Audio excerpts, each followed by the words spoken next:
How's that? Is that working? There we go. Hopefully everyone can hear me okay now. So sorry, by the way, full disclosure, if this stream is poor quality or the audio is poor quality, I apologise. I've had to wipe my whole entire computer clean, so I may not have got all the settings correct as I had them before.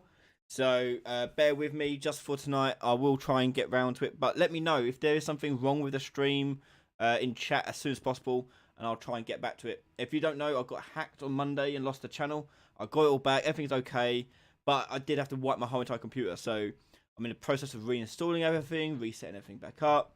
It's a complete nightmare. But we're here, we're live, and it's Wednesday, the 6th of January, 11 PM at my time, and this is question time. Now, if this is your first time you're here for question time, what it is basically an hour or so time for you to ask me any question you want about games development, UE4, anything in general, really. I don't mind entirely, really. But we'll go through all of that. A little bit of housekeeping news. I put a post up on my social media and everywhere else. If you've contacted me through support@riley.com regarding private one-to-one sessions and you feel like you haven't got a response from me, please check your spam folder. I got notified today that my emails were going into people's spam folders. Not everyone's, but most people's were in spam folders. So please check your spam folder and yeah, let me know straight back, because I've emailed a few people and never got a response. So I guess that's the case, and that has been the case for at least 2 people I know. So if you want private one-to-one sessions, email me at support@ryanlady.com, and please either add me to your contact list or whitelist me or whatever. That way you always get my emails. How is everyone doing in chat? I can see we've got a few new people. Hello, Indian Enforce. Hello, Baldy. Glenn. Hello.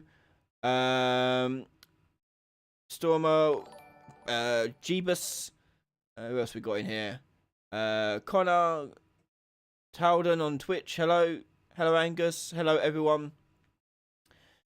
Okay, so as I say, this is question time, so throw your questions into chat and we'll answer them as best we can, as many as we can.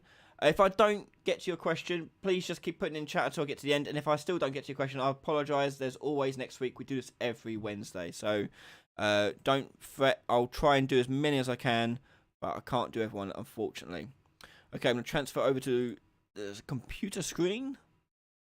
Hey, it worked. Okay, cool. Okay, so let me get chat back up. Here we are. Hello, Mags. Welcome to Question Time. Talden, question: how difficult would you suppose it would be to make a battle system similar to that of Monster Hunter World, with the environment interaction and so on? What kind? I'm not too familiar with Monster Hunter World. I haven't played it. I've only seen bits of it. What do you mean by environmental interaction, Talden? I can answer as best I can then. Hope you're doing well today. I'm doing okay today. I've literally not stopped working since 8 o'clock this morning. It's been a long day, but we're here. Jeebus, when will we see the next installments in the online multiplayer series? Good question. The public release of the next online series next week. So next week, the next public release of the online series. Patrons have got a little bit longer to wait. I'm juggling many things at the moment. So we're trying to wrap up a few things before we go back to online stuff on Patreon. But the next public release is next Monday. Talden, bit of clarification there. When the player automatically slides down the hills, if they're running, where they climb up walls and leap off attack and climb onto monsters. Oh, okay. So so it's not necessarily a battle system in that sense. You're talking about a movement system. So the movement system for running down hills, you can get things like the normal of a floor, using a defined floor node. So when you're walking around, when it loads up,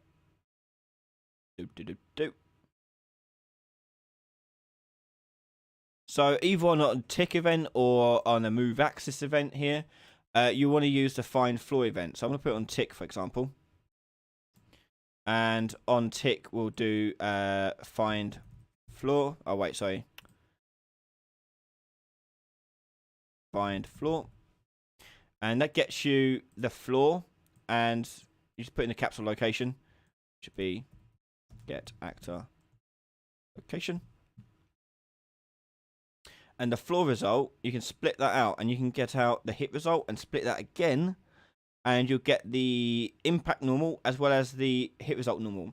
The impact normal is the normal based on the vertical drop down where it bounces off of it. You don't want that. What you do want is the hit result normal, which is the angle of the slope. And you can use that then angle, you can get the rotation of that angle by doing make rot, so on and so forth. And you can work out the angle that it is at. And if it is at a certain height, you increase the sliding speed or make the character go into a slide. Things like that. It's a movement-based system, so you'll need to put this over into the animation system to handle all that stuff. Climbing onto monsters is a bit trickier, just because of the nature of the monsters and how they're set up. So most characters have a capsule collision like this. So you can't really climb anything with a capsule collision because it just looks like hovering over it. To actually climb onto an actual collision mesh, you probably need to make your own custom collision shapes, which I'm not too sure how they would have done in Monster Hunter World. You can definitely make a physics body of the mesh, but they probably would have to do something a bit special with it. I don't know what though. I guess they would have a capsule collision, but they wouldn't be able. You have to have some custom collision settings to make it climb onto the actual mesh. It's an interesting problem. I have to think about that one. So I imagine they would have to. It has to be some sort of custom collision setting that they've made to handle that. Who else we got over here? Oh, sorry, it's going quite fast. Sorry. Connor Close. Hey Ryan, I tried adding a root motion jump off the wall anim to the climbing series, which turns 180, but after the montage finishes, it returns to try original route, and the capsule doesn't rotate. Then you don't have root motion. Now, Connor, I'm assuming that you got that motion off of Mixamo. Let me know if that's correct. For everyone else, Mixamo does not come with the correct root placement. Therefore, root motion doesn't work for Mixamo animations. You need to add your own root bone to it and transfer the motions from the hip bone to the root bone. I am planning on doing a video on that at some point. It does involve using Maya or Blender, as you have to add extra bones to a mesh, and then change the animations over. But that's probably why yours ain't working, Connor, if you're using a Mixamo animation. Let me know in chat if you are. I had it converted and corrected. So you should double check your character skeleton. If I go into here. Okay, so double check your skeleton. Your skeleton should have. If I show you. Oh, this is the root bone right here in the by the feet. Okay, that's the root bone. It should be there, and it should go up to the hips. Don't have to worry about going to the ankles or to the hands. But definitely to the hips. Make sure that's correct, and that you use root motion.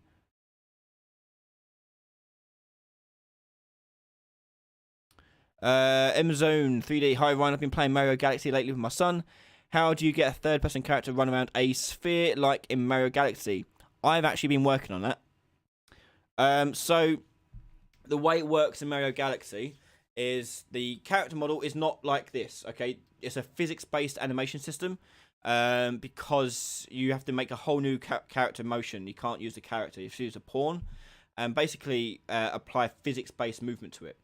And what it's doing is it's constantly when you play a normal game, gravity is constantly pushing the character down if they're in the air, okay, down into the ground.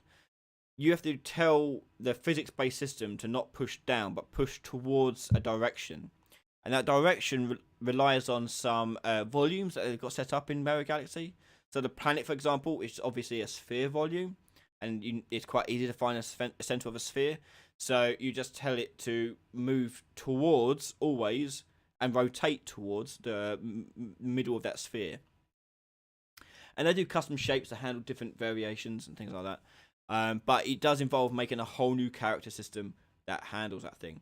I'm actually working on a solution to that right now, so I will hopefully have a series about that down the line. No ETA on that one because it's a lot of figuring stuff out and finding the right numbers. But it will be some point this year, hopefully before summer. I'll have something working for you.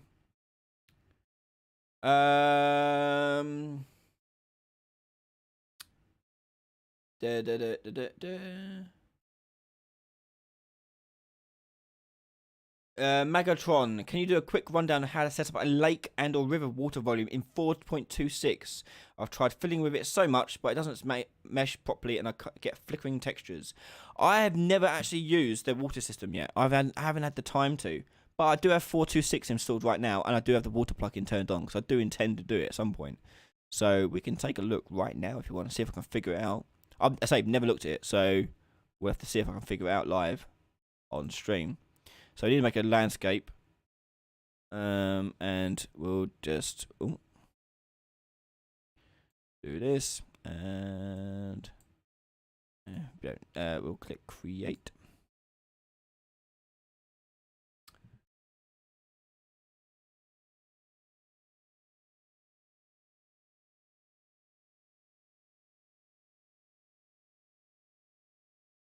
Connor, are you using a montage or an animation for the actual end game thing?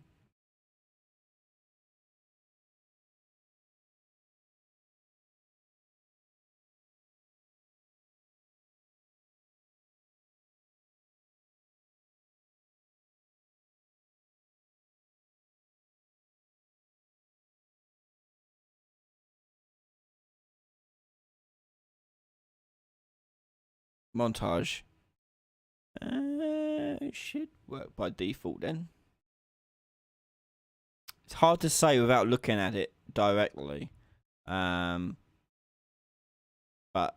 if it's a montage, it should root motion fine.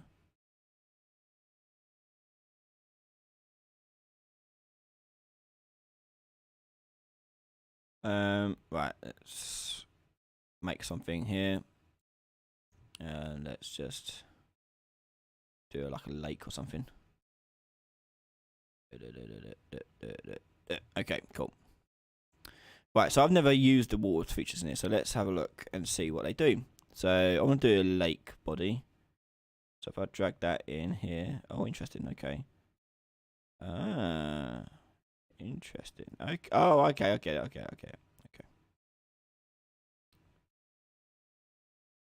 That's a lot. That's really cool. Okay. So we do that. Let's go back to the place mode. Oh, interesting. Okay. That's really cool. Okay. So it's made the mesh for you dynamically. That's clever. Using a spline by the looks of it, which is good. Okay, let's wait for the compiler to compile that.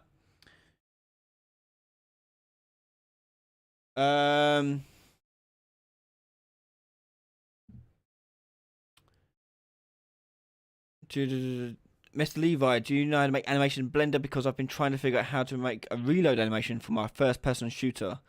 I do, but you could Google that quite easily and find out how to do that. You setting keyframes and you move bits and set another keyframe. I'm sure you can Google that one up. I don't have Blender installed at the moment. I have Maya, but not Blender installed at the moment, so I can't show it too well. So again, I had to reinstall everything from scratch. So I'm sure you can Google that one. God, it's shaders compiling, sucking up the CPU, I think. Well, who else we got here? While this is doing its thing. Unhinged Yeti. How would I go about implementing procedural animation into UE4? Procedural animation is basically just a ton of IK stuff. So if you've seen my IK foot placement stuff, it's similar to that. So you're basically moving a capsule or like the root of a character around, and that animation then is reacting based on its position and orientation and things like that in the world. And that's basically it. It's just a ton of IK stuff. So if you're doing like legs for like a spider, for example, as you're moving the character forward, it detects how far away the leg is from the body. If it's too far away, it'll move it in front of it and then place it onto the floor based on its distance, which is all used in the same IK setup I did for my feet placement. So that's all it is. You're moving imagine like a big ball. You're dragging a ball around and it's dragging like a string off it. The string is just reacting to whatever the ball's doing. That's essentially it.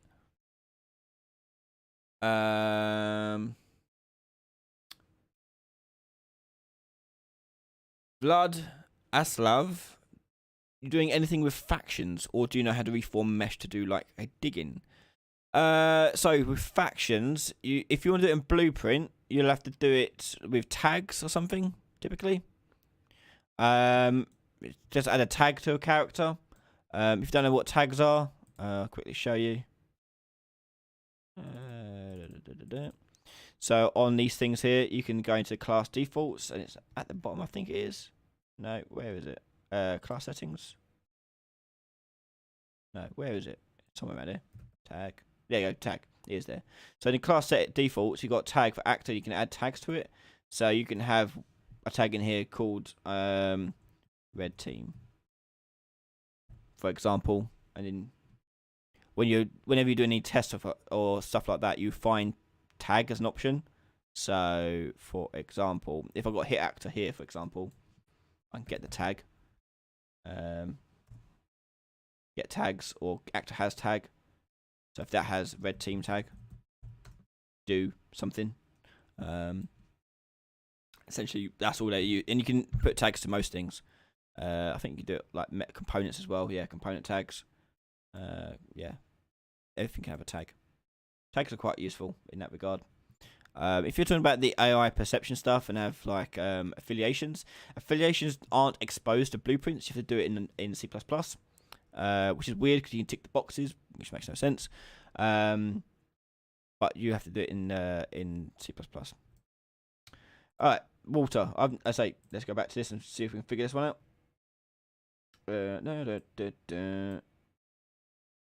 I won't spend too long on this because I say I've never done it before, so I do not want to waste time learning it in front of you guys. I'd much rather figure it out on my own. So we've got points. Okay, that makes sense. But if I click on the actual thing, I don't have a material.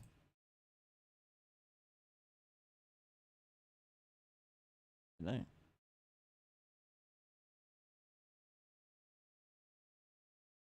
That's cool though. Yeah, it's set all like that set up quite nicely. That's quite cool. I don't know. I don't know what I'm doing. I don't know what I'm missing.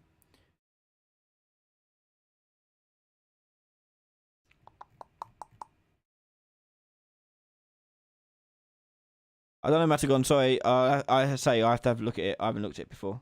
Auto activate. No.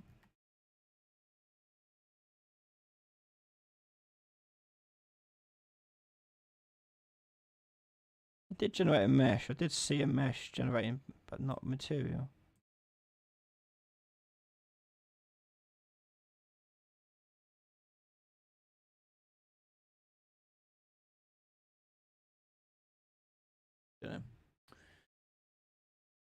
Yeah, I saw the underwater post-processing. That's quite nice. Yeah, it added a material, but it weren't showing for some reason. I can add this one, but it's not a good one, obviously. Like, no, these two are not working for some reason. I don't know. Like, even the post-process isn't working.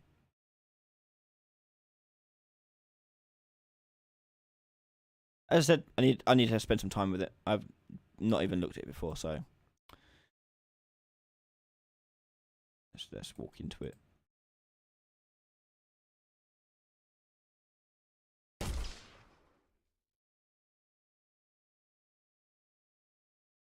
Yeah, no post-process or nothing. Don't know. Yeah, I'll have to figure that one out. Once I've looked at it, sorry. Once I've looked at it, I'll make some videos on it.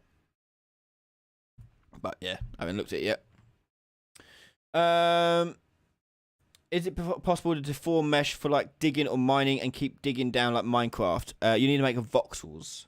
I'd recommend getting a voxel plugin, not making it yourself. Save yourself some trouble.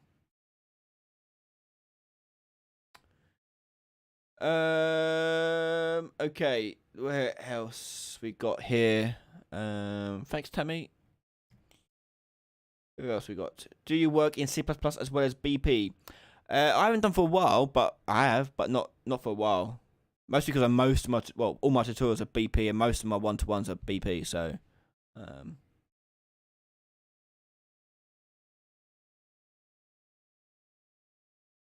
the Pornator.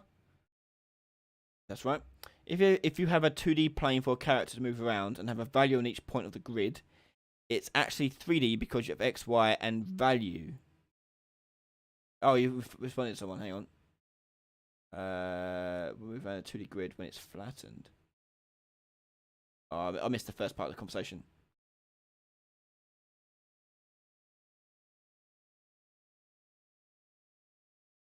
How to flatten a 2D array?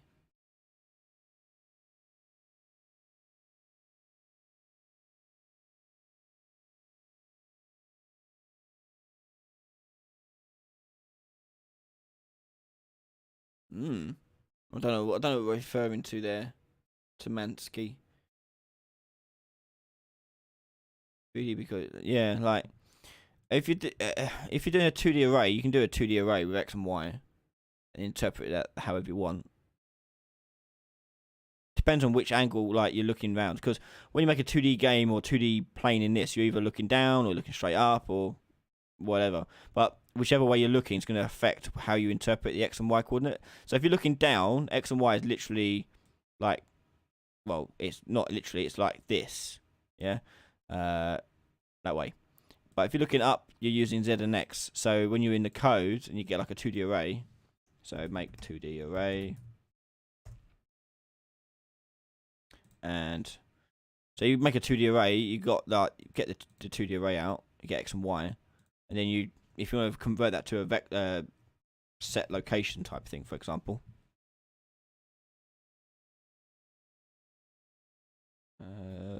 set location, you just split this and you just put in the X and Y based on whatever direction you're looking in. So if you're looking top down, it'd be like X, Y. If you're looking forwards, it'd be X and Z. I don't know, it varies. It will change which way you're looking. And you may have to flip these as well, so you may have to times them by -1. It depends entirely of how you set up your 2D game. You could do, let's say, there's loads of ways of doing it. 426 comes with a female mannequin. That's awesome. I mean, look, I'd say just installed 426. I have no idea.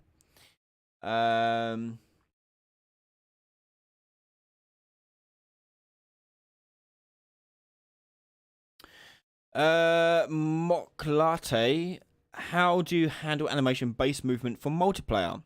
It's my understanding that using root motion for character movement doesn't work in multiplayer. It does work. Yeah. So. Oh wait. It should work so long as you replicate the animation. It should work fine. You have to just replicate the animation over. Make sure it's doing that. So if you do like a play montage, make sure the montage is being replicated.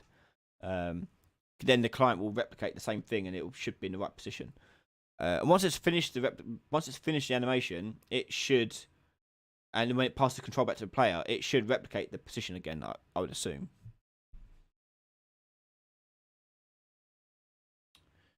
Do you do much animation Blender or mainly use animation packs you bought? It varies. I like character-based stuff. I dread, so I use the ones I get in Unreal.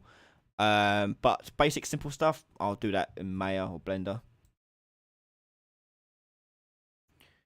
Tim Paul, please do a tutorial on hanging on a wall. I have one. Is it out? Yeah, I don't know if it's out. Hang on. It's on Patreon. Let me double check if it's on. YouTube. I can't remember if I released it yet on YouTube. Let me double check. No, I haven't released it yet on YouTube. There's 4 episodes to it on Patreon. It's a hang and you can climb up one.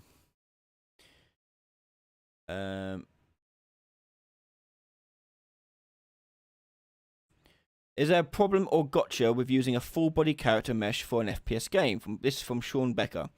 Okay, I'm going to show you some stuff for that then. Okay, so this is an FPS template. Okay, so I need to bring in a third-person character because at the moment this is just arms. So let's try and do FPS legs in this. Right, I need the launcher. And let's bring in the animation starter kit. There it is. Add to project. Question time. Add to project. Okay, we'll let that do its thing. And we'll go through and how to add FPS legs and shadow and things like that.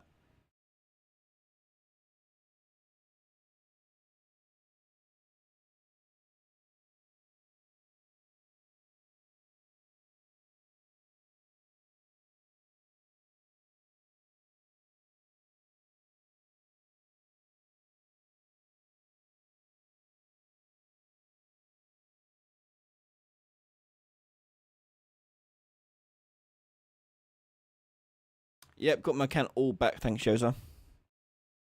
Okay, that should be enough time. I should have done it now. Okay, cool. So I'm going to go into my player character blueprint. Go into here. And we're going to add another mesh to this one. Another skeletal mesh. And this one is going to be the full body. So this one. We're just going to move that down. So positioning takes a little figuring out. It's not where you think it would be. So you just want to figure a few things out here. So we will be fixing the clipping, by the way, in a second. A little bit further back, I think. Like that. Okay, so you have this one, and you go into the construction script, I guess we could do.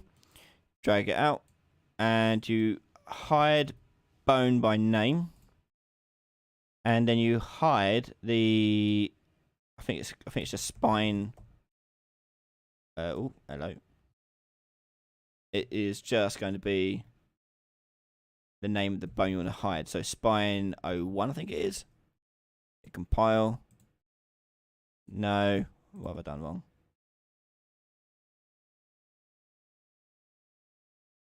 Spine 01, yeah, it should hide it. Hang on. Maybe I have to be in game for it to trigger. It shouldn't do, it should do it in the construction script. Yeah, go on.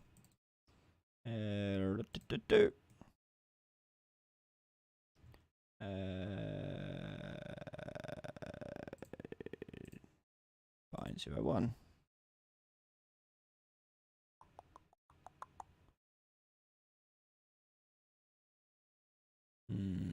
It should hide it. Hang on, let me make sure that is the case.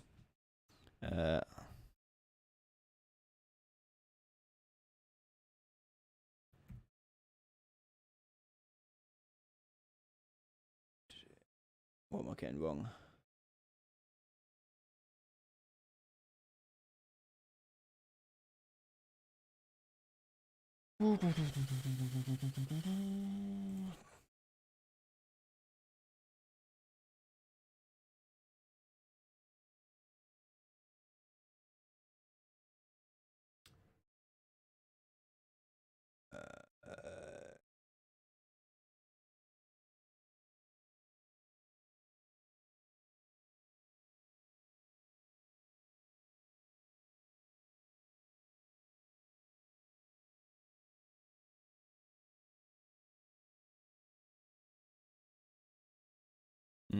Maybe I have to put this on begin play. Let's have a look.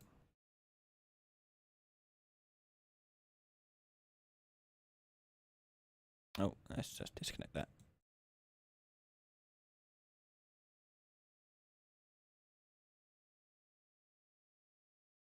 There you go. It had to be on begin play. So you put on begin play, hide by bone. You can see now it's hidden the rest of the body. But the problem is you see the shadow. It's just the legs being the shadow. So what you do is you click on the mesh again here, like the third person one. We go down here. We're going to tell it to have no collision, which it hasn't.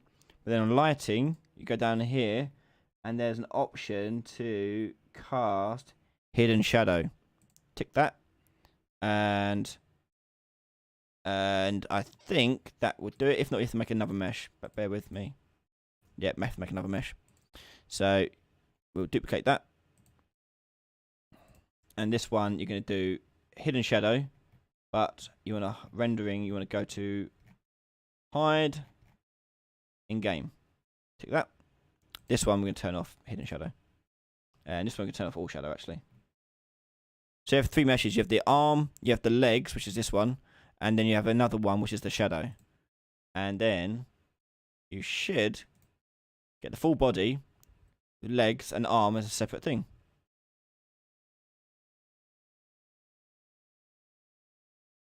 Jumping works and all that because the mesh is just replicating exactly what you're doing. So it's pretty neat. So that's how you get that working. See, that's how you do FPS legs. It's quite short and sweet. If you're doing it for multiplayer, what you have to do is for the legs and the other one, you go up to here and you tell the rendering that only owner see. Tick that one. And that for only the client will actually see that one. Other clients won't be able to see that one at all. And you do, if you are doing multiplayer, you'll need another mesh in the middle here. For the online character. So I'll have another one here. So if I duplicate this and I'll put this one in the middle. Okay. But this one I'm going to tick off on rendering. Owner no see. And only owner see. Owner no see.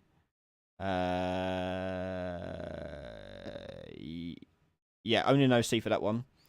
And that should clear that one. Yep, so you can't see it.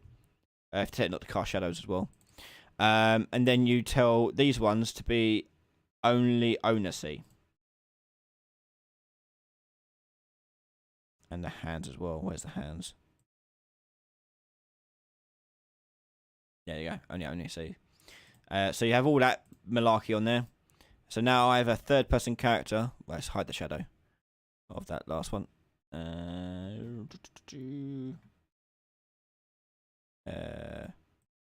don't want to make that hidden game. I want hidden shadow. I want car shadow. There you go.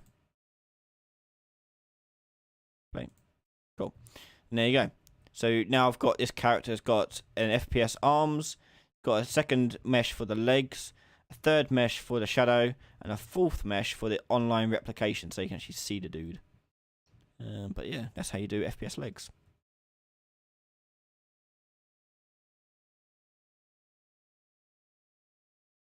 The stream will be saved and will be available to everyone in 2 weeks' time, but available to patrons straight away. Patrons get access to all the live streams straight away. Right, back on chat. Let's scroll up and see what people are doing.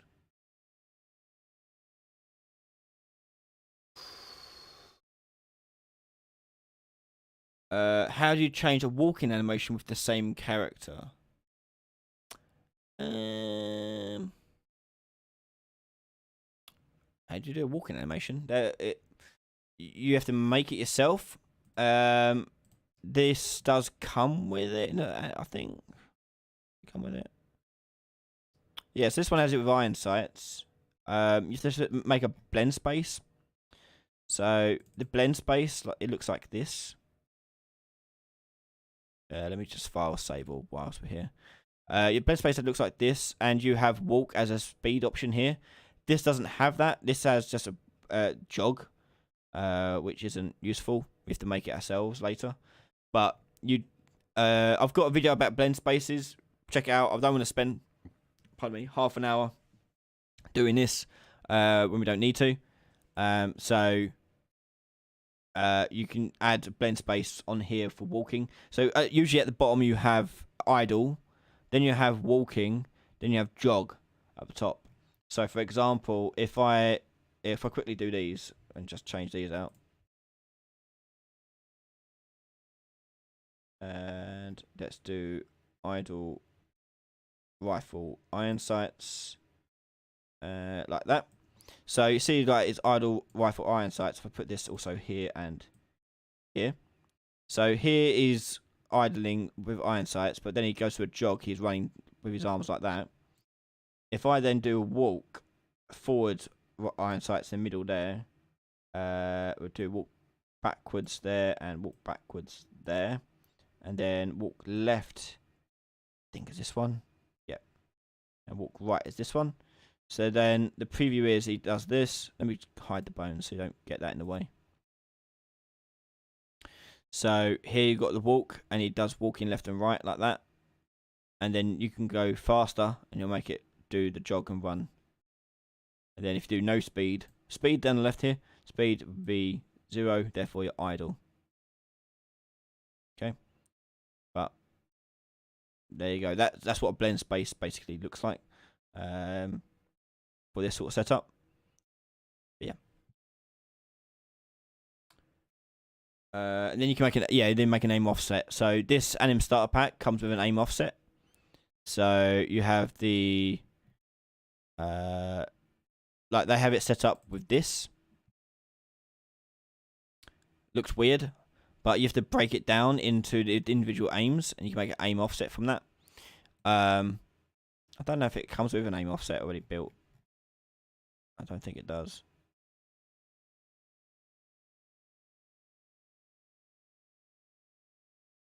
No.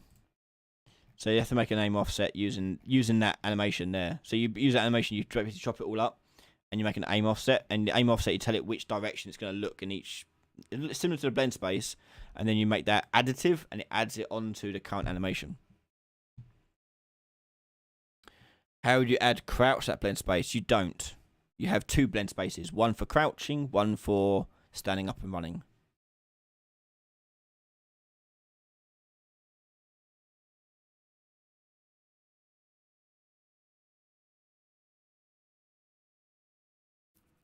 So I haven't got it on here, but I've got a project I'm working on at the moment for the Stealth AI series. And in the Stealth AI series, I show it in that where there's a crouch one and a walking one. And we show that, and you also have prone and other things like that. So the Stealth AI series on Patreon has that in it. You can see that working. Any Paper 2D tips and tricks? Depends what you want to know. What you're struggling with Paper 2D. Paper 2D is on the docket for this year. There'll be something happening with Paper 2D for me this year. What else we got? We've got about 15 minutes left. So if you have any other questions you want to throw forward some questions.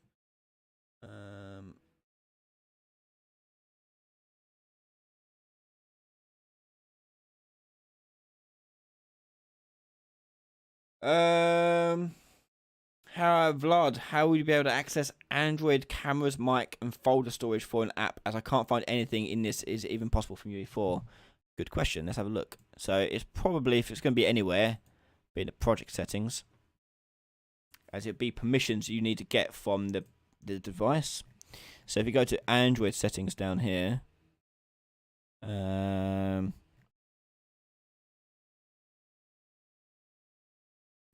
permissions. So here we have advanced APK packaging. So here, extra permissions. You can see this is asking for internet access. You can add more to this, and you have to type in the name of the permission you need to add. For the name of the permission, you need to go to the Android SDK and their documentation to find out what the name of the permission is. You type that in there, and when you package it up and upload it to the thing, it'll ask the user when they launch it, like, this app wants to use permission for your internet, your phone, camera, whatever it is. You put that in here, and they accept it, and that's how it go. That's, I guess, all I know. I don't know how you access it in code. Let's have a look to figure it out.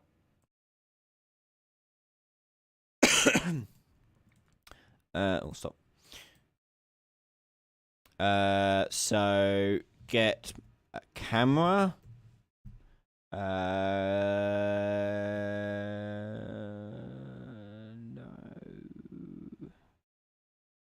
Don't know. Android. You can check permissions. Request permissions.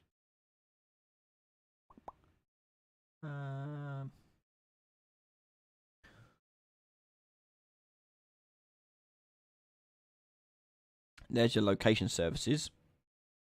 Anything about camera stuff or file stuff?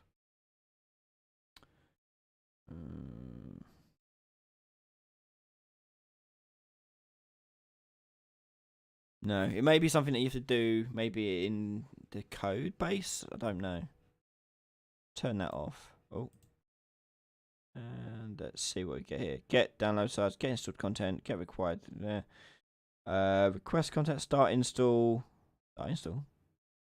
Okay. That's mobile patching, that's why. Services, okay, services. Location based stuff. Don't know.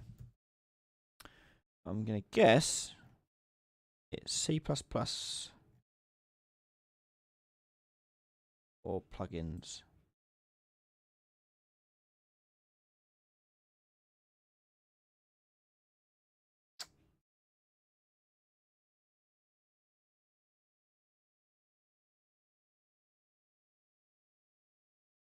It must be a simple plugin because you have to use it for AR, so it must be something you can do in here. So get camera. I don't know. If it was me, I'd be going looking through the documentation and see if I can find it there. I don't immediately see.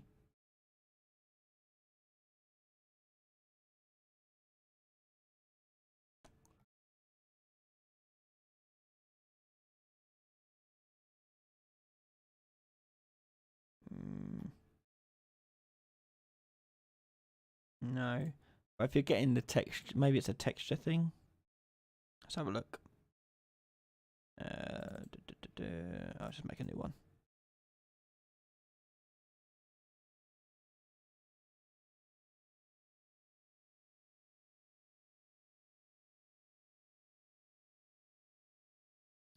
Camera. Or media. I don't know. I'll have to look into it. I'm not too sure. But that's how you get the permissions. You add the permissions in there.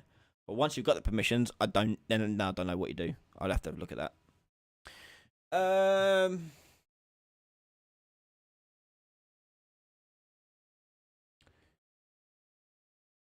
For attack animations, is it better to use a sequence or use view target with blend? Attack? Why you want to use a view target with blend for animations? Attack animations should be done as a montage. That's where you can do like combos and tie things up nicely with it. Native Black, have you decided on what type of Sega or NES game you want to do this year? Yes. This year we are doing Retro Remake. I think starting next weekend, not this one, but next weekend, we'll be doing A Link to the Past, Legend of Zelda. So we'll be remaking or doing our own modern version take of a top-down Zelda game like Link to the Past. That seemed to be the most popular one across all the different polls we were doing. But yeah.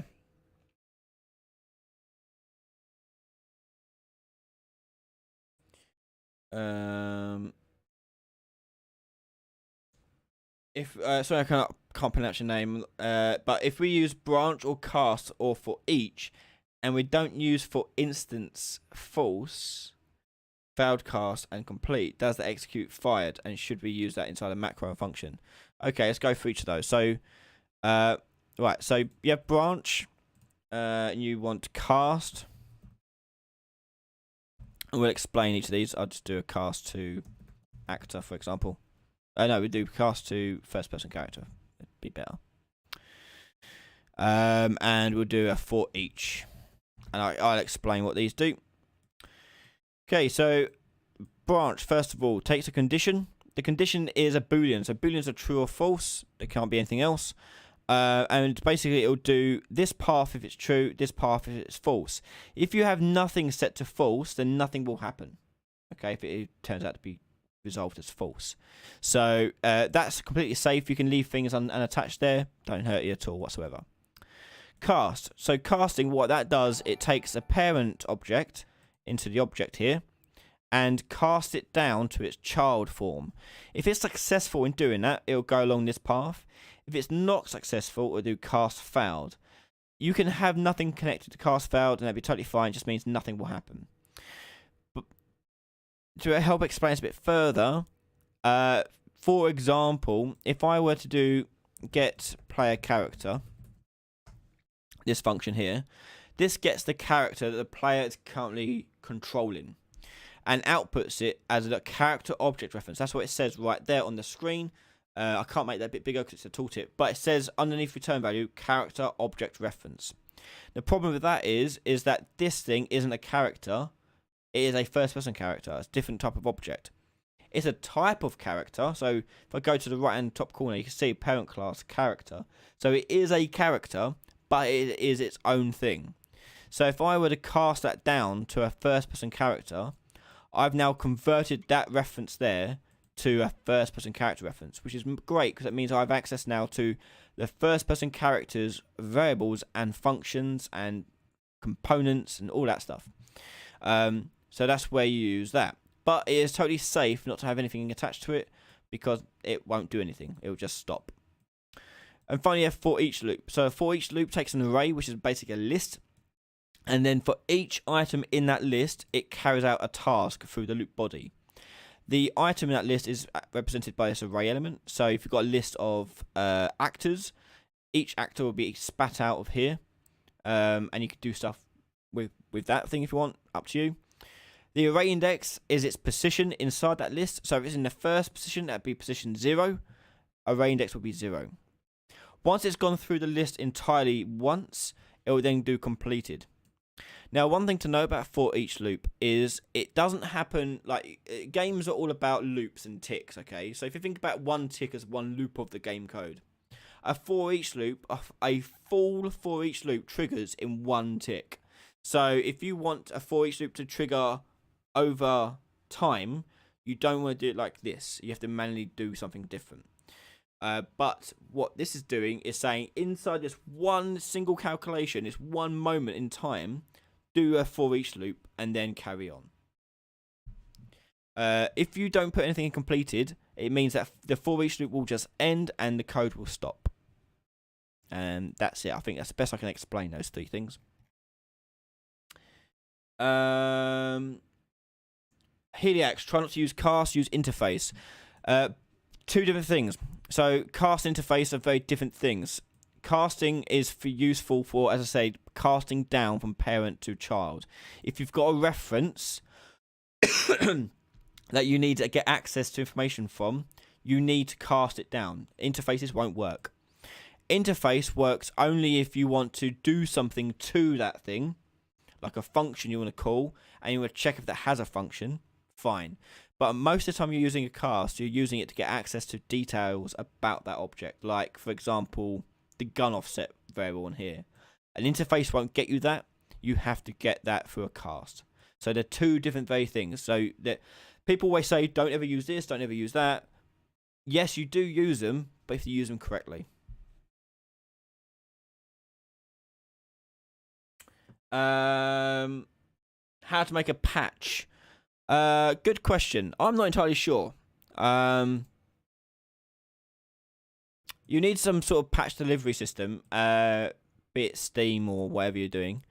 And then, usually, a lot of games nowadays just let you download the whole damn thing again.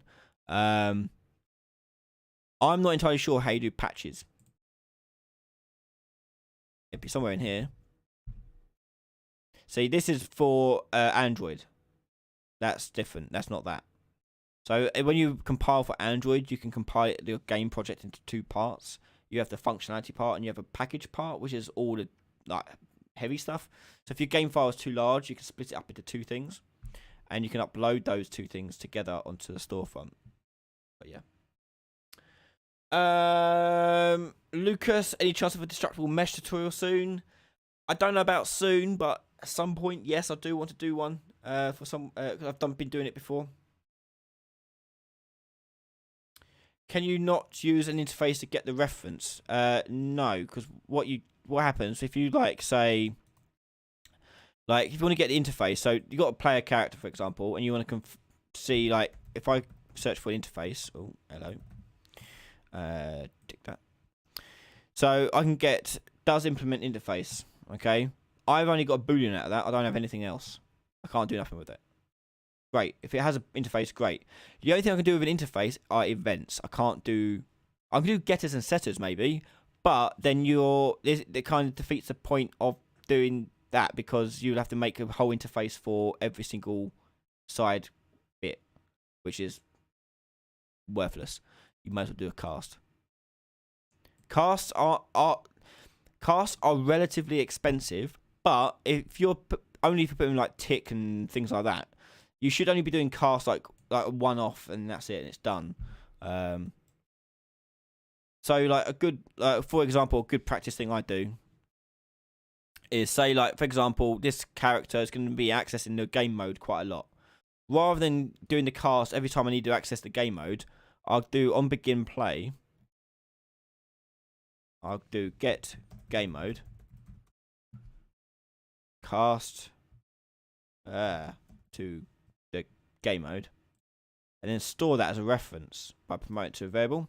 So now I have access to that converted thing. It's just always there. I have the exact address for it. Okay, so I can do stuff with it. It's only done the cast once right at the start. That's all I need to do.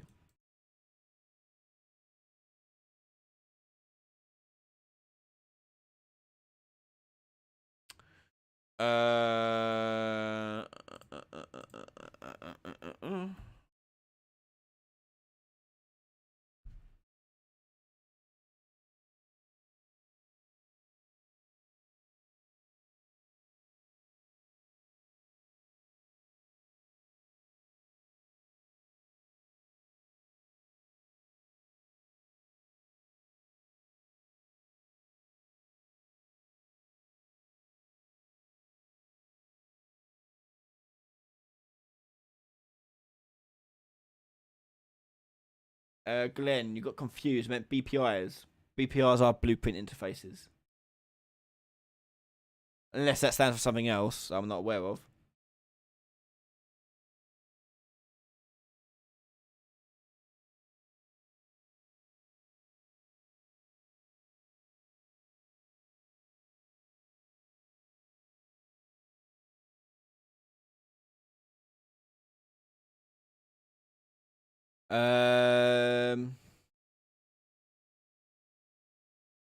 How would you make a cone trace, for Dragon Breath, detect if you're hit within a cone?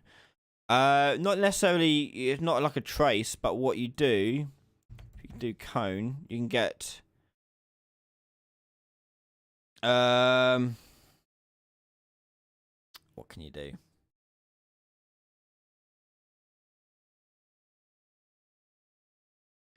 You can get the angle that you want the cone to be, and then you work out the angle that the target's at, and see if they're within inside that angle range. Yeah, that's basically it, really.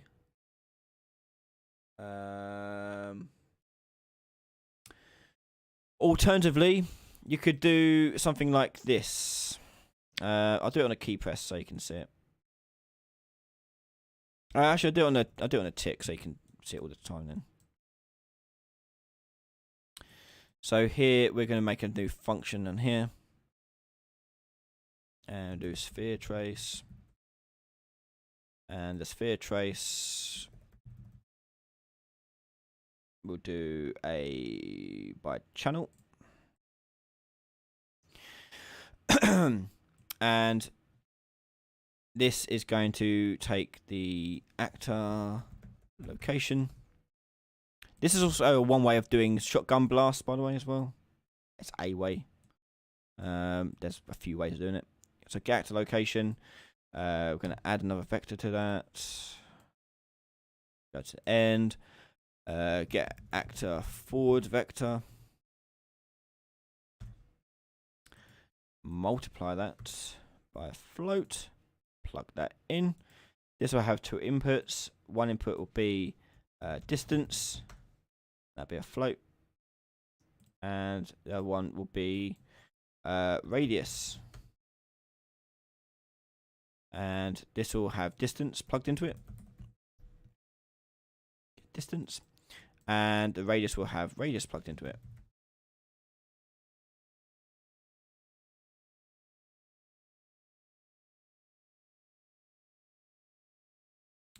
Maybe compile. Oh. Get radius. There we go. And that's it. I won't bother doing the out hit stuff, but we'll do I'll tell you what, we'll also have a draw debug color so you can see the difference. Debug color. Linear color. And we'll drag that into like so. Okay, and draw debug type we'll do for 1 frame. Okie dokie. So on the event graph here, we're going to do a sphere trace. And you can do this on a for loop, but to make it easy for you guys to see what it's doing, we'll do 3 separate ones like this. So this one, distance of 100, radius of 32, debug color of, let's do bright red. This one, distance of 300, radius of 64. I don't know. Draw debug color of, we'll do like an orange. This one will do a radius of 500. I'll change that one to 250. There you go. 500, radius of 110. I don't know, I'm just making it up. And we'll make that one yellow. Okay, and you now have, if I get out of here, 3 debugs going on here. It helps if this wasn't colliding with itself and the floor, but let's, can't. It's colliding with the floor, that's why it's gone green, but you can see what I mean. You can make like a cone-like thing, I don't know. You need to also, I forgot, where is it? The start position will be added.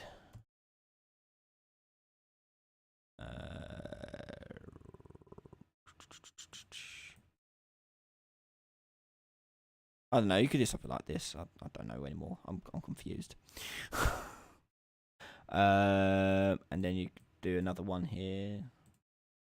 I personally would just get like where they are with a position. This will be start distance. Float. And we'll multiply it. I'm getting confused now. That goes there, that goes there. Active location will add another one by here. Going to start distance, and then we plug that one into there, and that's it. Okay, cool. So back on here, start distance here will be 0. This one will be at 100. This one will be at 250. And it should now get like a, almost like a dragon breath type thing. You get the gist, something like that. That's one way of doing it. You get like close to a cone shape. Whatever.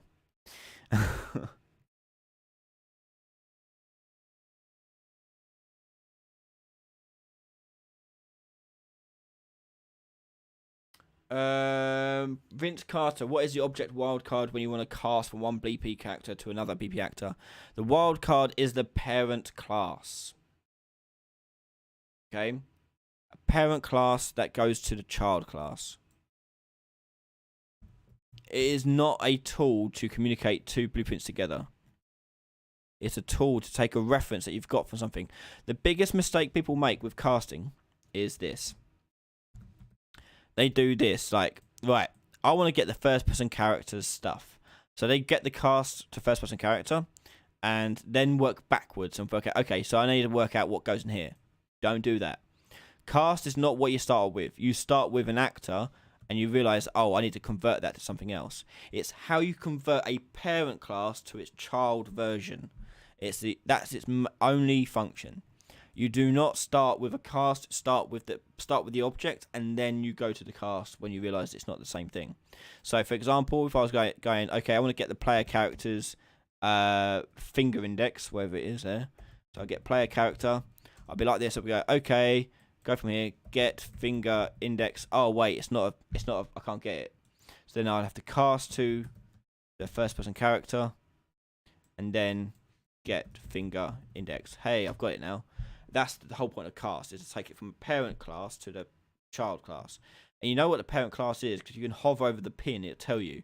It says here return value and then character object reference, and it goes along. Same thing works for the game mode, hard, other things like that. Most of these functions return the base class. Chances are you need to convert it to your child custom class. That's its main focus here. Am I still live? Yep, still live, Ivan. As far as I'm aware.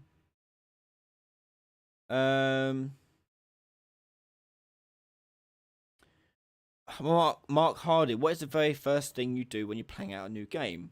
It's different for everyone. But I personally start with what is the thing that I want to be fun about the game, and working out that functionality. So, for example, when I made Blob, my mobile game that's out now for free on iOS and Android, by the way. The thing I wanted to do with that is I wanted the character to slide and not stop until it hits a wall, and you can't change direction until it hits a wall. So that's the very first thing I worked out. I prototyped that. Once I got that done, then I start working on other gimmicks and things like that and try and get it working. But it varies game to game. If I want to do something more story based, I'll start with the story. Right now, my current game's a platformer, so I'm starting off with the feel of the controls and the fun factor of the game.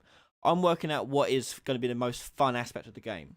So if it's a story-based game, the story will be the most fun thing. If it's a platformer, it'll be the running and jumping type thing. So that's what I'm working on first. That's the thing that's going to make or break the game. So I usually start with that.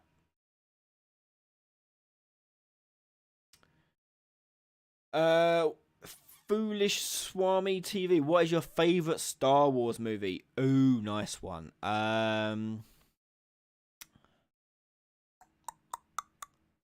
You know what? It's probably... Oh, I don't know. It's not what everyone thinks. It's not Empire. Not Empire. It's probably... My original... My old favourite is Return of the Jedi. I don't know why. I just really like it. But I'm really, really fond of Rogue One. I think Rogue One is awesome. I love that film. It's great. Okay, we're going to wrap things up in a second, so we'll take last questions now if you put them in the chat. Ji Tao, is there a way to have a different camera to view when running the game so I can see the level from another perspective while playing? Yes, I'll show you. So, this is the player character. So the player character has their camera view. Obviously, we're familiar with that. Let's get rid of all that stuff now. So, there's the player. Okay, we're familiar with that. But let's say you want the camera to be above the levels, looking down onto the level, like so. So, what you do is you find in your place actors here, or you can make a new one for yourself if you want. But you do camera actor. Drag that into your scene. And there it is. If you want to make custom code for it and things like that, then you make a custom actor class down here by going to new blueprint class and choosing camera from the options down here. Camera actor. Okay. So once you choose that, you get the class up and you can add code to it and things like that. But no matter what, there's the camera there. Okay. So I'm going to go. Actually, let's do it with the code. The code's more fun because you have more options. So you can put that into your world, and using the little preview window, you can reposition it where you like. So we'll put it up higher. And by the way, little tip, if you want to rotate something, right? So for example, I want to rotate this facing the way it is, like down. I can't easily do that like in this view, because obviously if I rotate this way, it does this weird turn, and this way it does another weird turn. So the trick is up here. You've got a little world icon. Hit that, and that changes the local movement.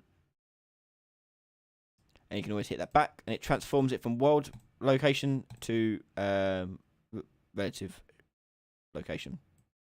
Little tip.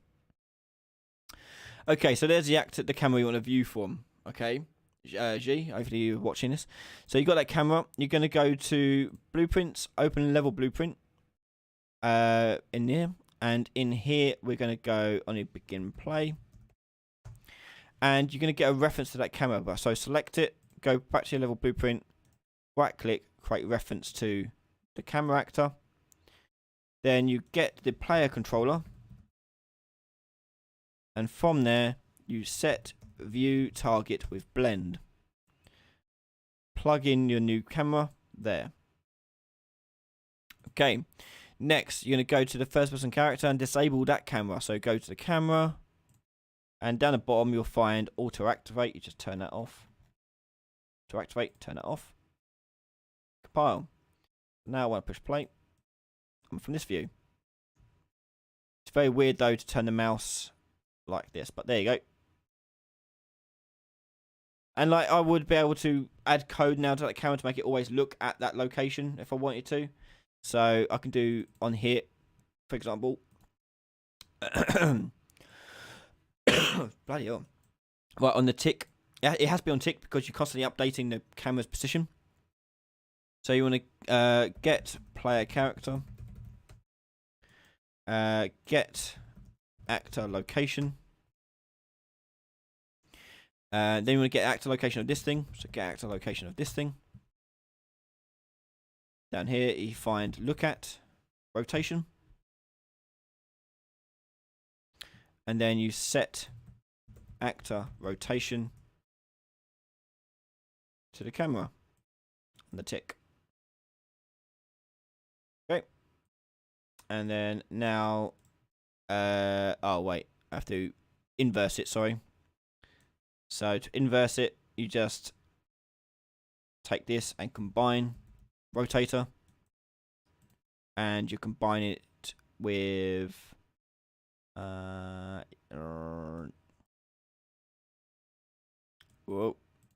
combine multiplier scale rotator, not combine scale rotator by -1, and flip that into there, and that'll turn the camera around facing the right way, hopefully. Kind of. Need some tweaking.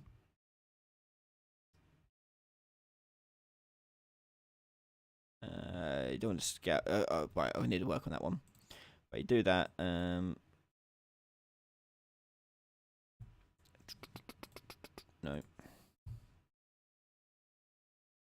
No.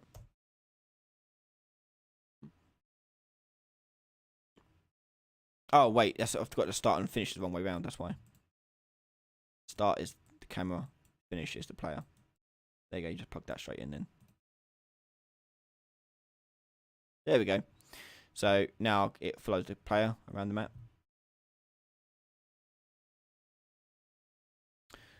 Like so. Would you be able to view cameras at the same time like Blender or nah? Do you mean like when you're in editor view? If you're in editor view, you want to see the player camera and the top camera, you can just use the pin tool here. So you pin that preview, and then click on this camera here, and you should be able to see both. It's pretty quick and activated. Hang on.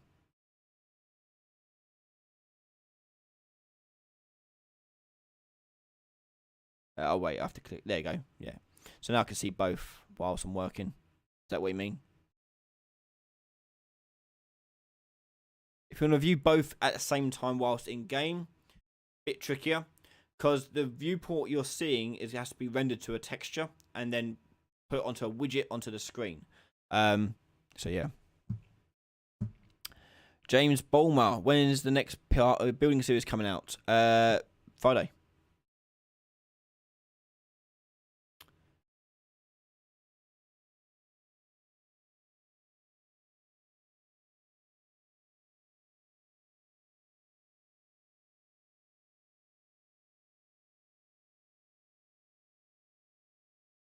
Okay. Nice. Okay, brilliant. Okay, we're gonna have to end it there. I've really run over a little bit more. Unfortunately, if I did not get to your question in time, I apologise. We'll try and get to them next week. So every Wednesday I do this live stream. So check out this Wednesday, next Wednesday, and you come back and ask a question as you wish. This is archived, so Patreon members will have access to this archive almost straight away, if not first thing in the morning. It's quite late now. I'm quite tired. But as soon as possible, it'll be up there. Everyone else, you'll get in 2 weeks' time. So come back on the channel and it'll be there in 2 weeks' time, this live stream. This weekend is our next live stream. This weekend we're doing a whole tutorial session all about collisions. So if you want to learn about collision settings and the various types of collision settings we have in Unreal, come by on Saturday to learn all about collisions, and you can ask anything you want related to collisions as well. So come by on Saturday. It is at 11 PM GMT on Saturday this weekend. Okay, so please check it out. It'll be good fun. And hopefully you'll learn a lot more about collision stuff. There's some neat tricks, some things to clarify. Some people get confused by. So I want to just help people out on understanding collision settings. Things like tracing and things like that. Okay. Are you reading comments? I am. Hello.